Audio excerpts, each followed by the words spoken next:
Um discurso, por Olavo de Carvalho, 25 de setembro de 2015. Nada ilustra melhor o estado de coisas numa sociedade do que a linguagem dos seus homens públicos. Aprendi isso com Karl Kraus e até hoje não vi esse critério falhar. Num de seus últimos discursos, o comandante do Exército, General Eduardo Vilas Boas, afirmou que as Forças Armadas estão conscientes da atual derrocada dos valores, mas que sua missão é preservar acima de tudo a estabilidade e a legalidade. Ora, se o poder instituído é ele próprio o agente principal da derrubada dos valores, coisa que ninguém mais pode razoavelmente negar, preservar sua estabilidade é garantir-lhe os meios de continuar a demolir esses valores tranquilamente, imperturbavelmente, impunemente, sob a proteção de fuzis, tanques e navios de guerra pagos com o dinheiro do povo que ele expolia e engana. É a estabilidade da destruição. Não creio que essa fosse a intenção subjetiva do general, mas é o sentido objetivo que suas palavras adquirem no contexto real lido nessa perspectiva. Seu discurso é mais uma mostra do emocionalismo psitacídeo em que se transformou a fala brasileira nas últimas décadas, no qual as palavras valem pelas nuances emotivas associadas diretamente ao seu significado dicionarizado, independentemente dos fatos e coisas a que fingem aludir. Em termos de linguística, o significado usurpa o espaço do referente, que desaparece nas brumas da inexistência.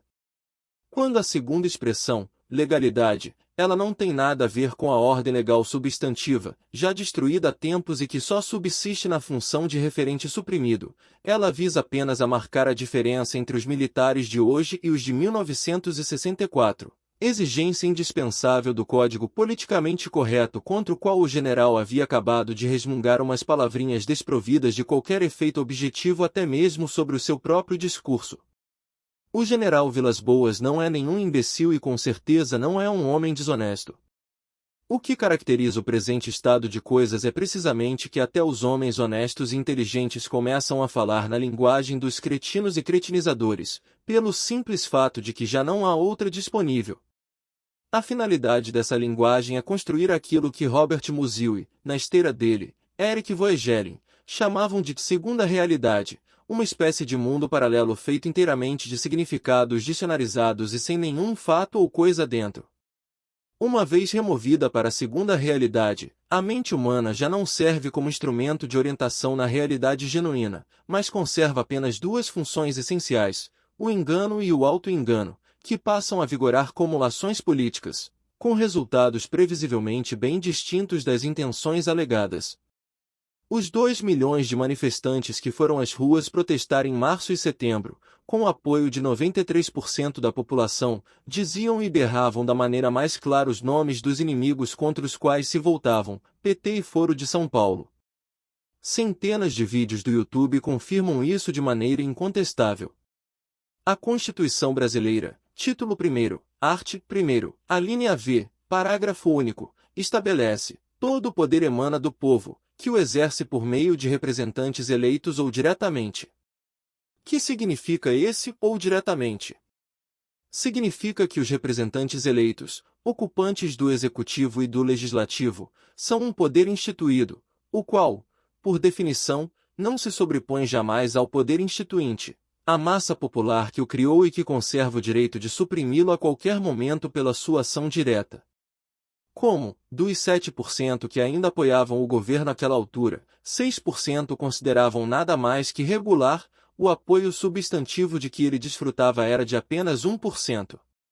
Nunca um governo foi rejeitado de maneira tão geral e avassaladora. Com ele, eram rejeitados também os ajudantes diretos e indiretos que o mantinham no poder contra a vontade do povo, congressistas omissos, juízes cúmplices, mídia chapa branca. O povo, em suma, voltava-se frontalmente contra o sistema como um todo, sabendo-o aparelhado a serviço do esquema como no Larápio e do Foro de São Paulo, a maior organização subversiva e criminosa que já existiu na América Latina, empenhada em colocar o roubo, o homicídio, o narcotráfico e a mentira em doses oceânicas a serviço da ambição de poder total, não só sobre o país, mas sobre o continente. O termo estabilidade designa uma qualidade, não uma substância. Estabilidade é sempre de alguma coisa, isto é, de uma ordem ou sistema. Ora, nas passeatas de março e setembro havia claramente duas ordens ou sistemas em confronto. De um lado, a ordem normal e constitucional, em que a maioria absoluta da nação, manifestando sua vontade de maneira direta e inequívoca, exigia o fim das entidades criminosas, PT e Foro de São Paulo.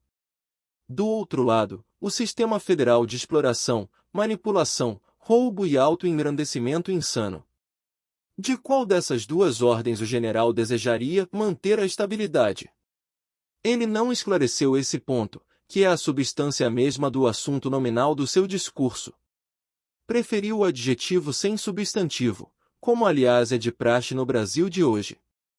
Acredita piamente ter dito alguma coisa porque a sua linguagem, coincidindo com os usos gerais do dia, soa bem aos seus próprios ouvidos e aos de todos aqueles que não precisam da realidade, só de palavras.